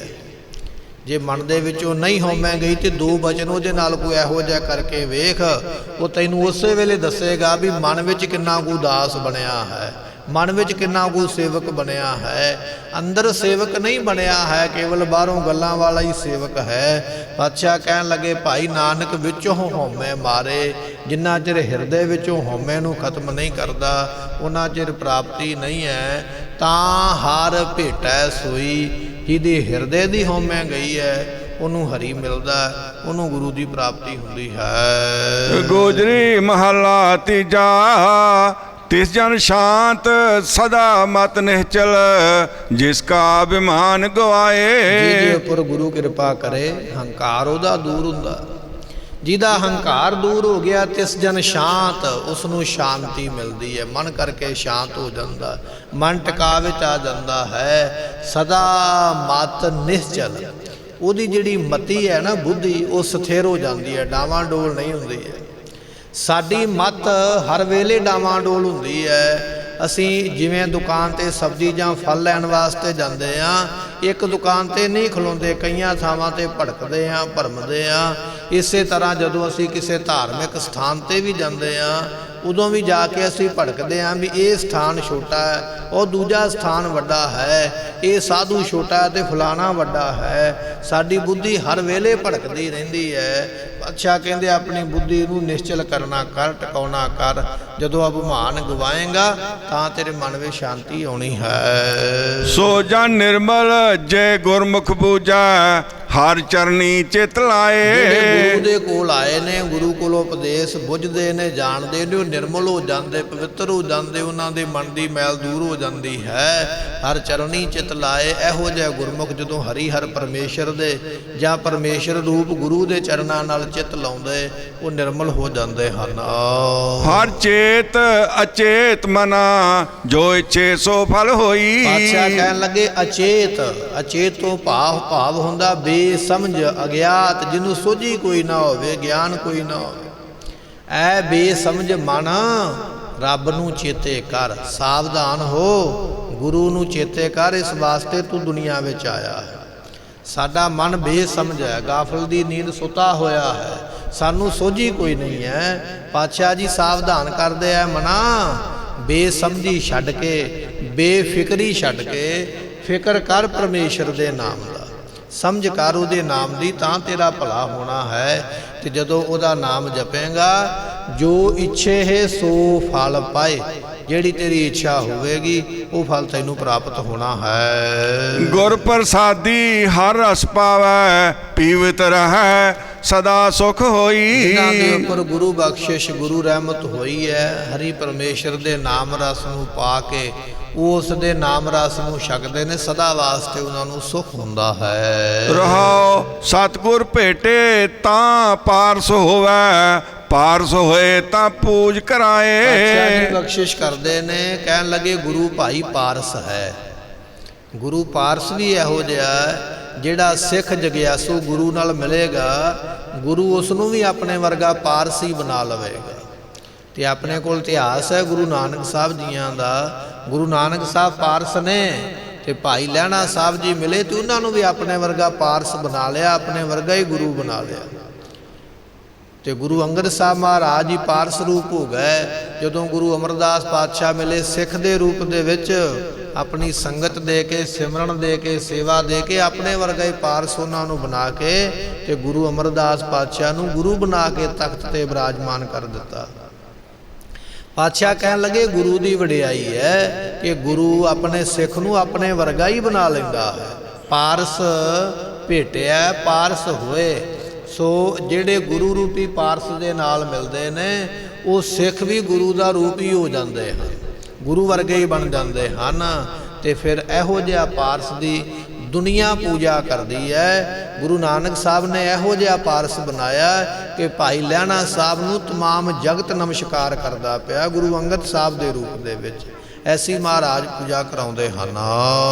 ਜੋਸ ਪੂਜੈ ਸੋ ਫਲ ਪਾਏ, ਦੇਖਿਆ ਦੇਵੈ ਸਾਚ ਬੁਝਾਏ। ਜਿਹੜਾ ਇਹੋ ਜਿਹੇ ਪਾਰਸ ਨੂੰ ਸੇਵੇਗਾ, ਭਾਵ ਕਿ ਗੁਰੂ ਅੰਗਦ ਸਾਹਿਬ ਦੀ ਜਿਹੜਾ ਸੇਵਾ ਕਰੇਗਾ, ਗੁਰੂ ਅਮਰਦਾਸ ਪਾਤਸ਼ਾਹ ਦੀ ਜਿਹੜਾ ਸੇਵਾ ਕਰੇਗਾ, ਧੰਨ ਗੁਰੂ ਰਾਮਦਾਸ ਪਾਤਸ਼ਾਹ ਸੋਢੀ ਸੁਲਤਾਨ ਮਹਾਰਾਜ ਸਾਹਿਬ ਜੀ ਜਿਹੜੇ ਐਸੇ ਸਤਿਗੁਰਾਂ ਦੀ ਸੇਵਾ ਕਰਨਗੇ, ਜੋ ਉਸ ਪੂਜੇ ਸੋ ਫਲ ਪਾਏ। ਕਿਉਂਕਿ ਪੂਰੇ ਦੀ ਸੇਵਾ ਕਰਨਗੇ ਤੇ ਫਲ ਵੀ ਪ੍ਰਾਪਤ ਹੋਏਗਾ। ਤੇ ਪਾਤਸ਼ਾਹ ਕਹਿਣ ਲੱਗੇ ਦੀਖਿਆ ਦੇਵੇ ਸਾਚ ਬੁਝਾਏ। ਗੁਰੂ ਫਿਰ ਦੀਖਿਆ ਕਹੀਏ ਸਿੱਖਿਆ ਦਿੰਦਾ ਹੈ ਤੇ ਸੱਚੇ ਪਰਮੇਸ਼ਰ ਦੀ ਸੋਝੀ ਦੇ ਦਿੰਦਾ ਹੈ। ਵਿਨ ਪਾਰਸੈ ਪੂਜ ਨ ਹੋਏ, ਵਿਣ ਮਨ ਪਰਚੇ ਅਵਰਾ ਸਮਝਾਏ। ਮਹਾਰਾਜ ਕਹਿਣ ਲੱਗੇ ਜਿੰਨਾ ਚਿਰ ਆਪ ਪਾਰਸ ਨਹੀਂ ਬਣਿਆ, ਜਿੰਨਾ ਚਿਰ ਗੁਰੂ ਦੇ ਨਾਲ ਮਿਲ ਕੇ ਆਪ ਕਮਾਈ ਨਹੀਂ ਕੀਤੀ, ਭਾਵ ਕਿ ਪਖੰਡੀ ਹੈ, ਆਪ ਤੇ ਕੋਈ ਜਪਿਆ ਨਹੀਂ, ਆਪ ਤੇ ਕੋਈ ਕਰਮ ਕੀਤਾ ਨਹੀਂ, ਪਰ ਦੁਨੀਆ ਨੂੰ ਆਖਦਾ ਮੇਰੀ ਪੂਜਾ ਕਰੋ, ਮੈਨੂੰ ਮੱਥਾ ਟੇਕੋ। ਮੱਥਾ ਟਿਕਾਉਣ ਦਾ ਬੜਾ ਚਾਅ, ਬੜੀ ਪੂਜਾ ਕਰਾਉਂਦਾ, ਪਰ ਕਮਾਈ ਕੋਈ ਨਹੀਂ ਹੈ, ਆਪ ਨਹੀਂ ਧਰਿਆ। ਤੇ ਪਾਤਸ਼ਾਹ ਕਹਿਣ ਲੱਗੇ ਫਿਰ ਸਜ਼ਾ ਤੇ ਮਿਲੇਗੀ। ਧੰਨ ਗੁਰੂ ਹਰਗੋਬਿੰਦ ਪਾਤਸ਼ਾਹ ਮਹਾਰਾਜ ਜੀਆਂ ਨੇ ਮਾਲਵੇ ਦੀ ਧਰਤੀ ਤੇ ਇੱਕ ਵੱਡੇ ਅਜਗਰ ਸੱਪ ਦਾ ਉਧਾਰ ਕੀਤਾ ਸੀ ਪਾਤਸ਼ਾਹ ਨੇ। ਉਹਦਾ ਕਾਰਨ ਵੀ ਇਹ ਸੀ ਵੀ ਪੂਜਾ ਤੇ ਕਰਾਉਂਦਾ ਸੀ, ਪਰ ਕਮਾਈ ਕੋਈ ਨਹੀਂ ਹੈ। ਪਾਤਸ਼ਾਹ ਕਹਿਣ ਲੱਗੇ ਇਹੋ ਜਿਹੇ ਮਨਮੁਖ ਲੋਕ ਜਿਹੜੇ ਨੇ, ਬਿਨ ਪਾਰਸ ਪੂਜ ਨਾ ਹੋਵੇ, ਜਿਹੜਾ ਹਾਲੇ ਆ ਪਾਰਸ ਬਣਿਆ ਨਹੀਂ, ਯੋਗਤਾ ਹੈ ਕੋਈ ਨਹੀਂ ਹੈ, ਕਮਾਈ ਹੈ ਕੋਈ ਨਹੀਂ ਹੈ। ਤੇ ਜਦੋਂ ਇਹੋ ਜਿਹੇ ਲੋਕ ਫਿਰ ਆਪਣੀ ਪੂਜਾ ਕਰਾਉਂਦੇ ਨੇ ਤੇ ਵਿਣ ਮਨ ਪਰਚੇ ਅਵਰਾ ਸਮਝਾਏ। ਆਪ ਤੇ ਗਿਆਨ ਲਿਆ ਕੋਈ ਨਹੀਂ, ਦੁਨੀਆ ਨੂੰ ਸਮਝਾਉਣ ਵਾਸਤੇ ਤੁਰ ਪਿਆ ਹੈ। ਗੁਰੂ ਸੁਧਾਏ ਅਗਿਆਨੀ ਅੰਧਾ, ਕਿਸੋ ਹੋ ਮਾਰਗ ਪਾਏ। ਅੰਧਾ ਗਿਆਨੀ ਆਪਣੇ ਆਪ ਨੂੰ ਗੁਰੂ ਅਖਵਾਉਂਦਾ ਹੈ। 108 ਫਲਾਣਾ ਗੁਰੂ, 1008 ਫਲਾਣਾ ਮਹਾਤਮਾ ਦੁਨੀਆ ਕੋਲੋਂ ਕਹਾਉਂਦਾ ਹੈ ਕਿ ਮੈਨੂੰ ਇਸ ਪਦਵੀ ਦੇ ਨਾਲ ਬੁਲਾਇਆ ਜਾਵੇ, ਮੈਨੂੰ ਗੁਰੂ ਕਿਹਾ ਜਾਵੇ, ਮੈਨੂੰ ਸੰਤ ਕਿਹਾ ਜਾਵੇ, ਮੈਨੂੰ ਤਪੀਸਰ ਕਿਹਾ ਜਾਵੇ, ਮੈਨੂੰ ਤਿਆਗੀ ਤੇ ਵਿਰਾਗੀ ਕਿਹਾ ਜਾਵੇ। ਦੁਨੀਆ ਤੋਂ ਆਪਣਾ ਵੱਡਾ ਨਾਮ ਰਖਾ ਕੇ ਆਪਣੀ ਪੂਜਾ ਕਰਾਉਂਦਾ। ਚੰਗਾ ਨਾਉ ਰਖਾਏ ਕੈ ਜਸ ਕੀਰਤ ਜਗ ਲੇ, ਇਹੋ ਜਿਹਾ ਕਰਮ ਕਰਦਾ ਹੈ। ਤੇ ਪਾਤਸ਼ਾਹ ਕਹਿਣ ਲੱਗੇ ਭਾਈ ਬਚਨ ਇਹ ਹੈ ਵੀ ਉਹ ਫਿਰ ਆਪ ਨਾ ਚੰਗੇ ਰਸਤੇ ਤੇ ਚੱਲਿਆ, ਨਾ ਉਹ ਕਿਸੇ ਨੂੰ ਚੰਗੇ ਰਸਤੇ ਤੇ ਪਾ ਸਕਦਾ। ਜਿਹਨੂੰ ਆਪ ਨਹੀਂ ਪਤਾ ਵੀ ਜਾਣਾ ਕਿੱਧਰ ਨੂੰ ਹੈ ਤੇ ਕੀ ਕਰਨਾ, ਉਹ ਦੂਜੇ ਨੂੰ ਕੀ ਸਮਝਾਏ। ਅਸੀਂ ਕਿਸੇ ਨੂੰ ਸ਼ਹਿਰ ਦਾ ਰਸਤਾ ਤਾਂ ਵਿਖਾ ਸਕਦੇ ਹਾਂ ਜੇ ਅਸੀਂ ਆਪ ਉਹ ਸ਼ਹਿਰ ਗਏ ਹੋਏ ਹਾਂ, ਸਾਨੂੰ ਪਤਾ। ਤੇ ਜੇ ਆਪ ਤੇ ਸ਼ਹਿਰ ਕਦੇ ਵੇਖਿਆ ਨਹੀਂ ਵੀ ਹੈ ਕਿਹੜੇ ਪਾਸੇ ਹੈ, ਤੇ ਦੁਨੀਆ ਨੂੰ ਰਾਹ ਦੱਸਾਂਗੇ ਤੇ ਫਿਰ ਗਲਤ ਹੀ ਦੱਸਾਂਗੇ, ਸਹੀ ਨਹੀਂ ਦੱਸਾਂਗੇ। ਤੇ ਪਾਤਸ਼ਾਹ ਕਹਿੰਦੇ ਪਰਮੇਸ਼ਰ ਦਾ ਸ਼ਹਿਰ ਜਿਹਨੇ ਵੇਖਿਆ ਨਹੀਂ, ਬੇਗਮਪੁਰਾ ਸ਼ਹਿਰ ਕੋ ਨਾਓ, ਜਿਨ੍ਹਾਂ ਨੇ ਵੇਖਿਆ ਹੀ ਨਹੀਂ ਹੈ ਉਹ ਦੁਨੀਆ ਨੂੰ ਕੀ ਦੱਸ ਸਕਦੇ ਹਨ। ਨਾਨਕ ਵਿਣ ਨਦਰੀ ਕਿਛੂ ਨਾ ਪਾਈਐ, ਜਿਸ ਨਦਰ ਕਰੇ ਸੋ ਪਾਏ। ਅਮਰਦਾਸ ਪਾਤਸ਼ਾਹ ਫਰਮਾਉਂਦੇ ਨੇ ਪਰਮੇਸ਼ਰ ਦੀ ਬਖਸ਼ਿਸ਼ ਬਿਨਾ ਕੁਝ ਨਹੀਂ ਹੁੰਦਾ। ਜਿੰਨਾ ਚਿਰ ਉਹ ਰਹਿਮਤ ਨਹੀਂ ਨਾ ਕਰਦਾ ਕੁਛ ਨਹੀਂ ਹੋ ਸਕਦਾ ਹੈ। ਨਾਨਕ ਵਿਣ ਨਦਰੀ ਕਛੂ ਨਾ ਪਾਈਐ, ਜਿੰਨਾ ਚਿਰ ਨਜ਼ਰ ਨਹੀਂ, ਮਿਹਰ ਨਹੀਂ, ਕਿਰਪਾ ਨਹੀਂ, ਉਹਨਾਂ ਚਿਰ ਕੁਝ ਵੀ ਪ੍ਰਾਪਤੀ ਨਹੀਂ ਹੈ। ਜਿਸ ਨਦਰ ਕਰੇ ਸੋ ਪਾਏ, ਜਿਹਦੇ ਉੱਪਰ ਉਹ ਬਖਸ਼ਿਸ਼ ਕਰੇਗਾ ਪ੍ਰਾਪਤੀ ਵੀ ਉਹਨੂੰ ਹੀ ਹੈ। ਪ੍ਰਾਪਤੀ ਉਹਨੂੰ ਹੈ ਜਿਹਨੂੰ ਖੁਸ਼ ਹੋ ਕੇ ਉਹ ਬਖਸ਼ਿਸ਼ ਕਰਕੇ ਦਿੰਦਾ ਹੈ। ਗੁਰ ਪ੍ਰਸਾਦੀ ਦੇ ਵਡਿਆਏ, ਆਪਣਾ ਸ਼ਬਦ ਵਰਤਾਏ। ਗੁਰ ਪ੍ਰਸਾਦੀ ਗੁਰੂ ਬਖਸ਼ਿਸ਼ ਨਾਲ ਜਿਨ੍ਹਾਂ ਨੂੰ ਵਡਿਆਈ ਦਿੱਤੀ ਹੈ ਉਹਨਾਂ ਨੂੰ ਆਪਣਾ ਸ਼ਬਦ ਦਿੰਦਾ। ਸ਼ਬਦ ਭਾਵ ਸਿੱਖਿਆ, ਸ਼ਬਦ ਭਾਵ ਨਾਮ, ਸ਼ਬਦ ਭਾਵ ਉਪਦੇਸ਼।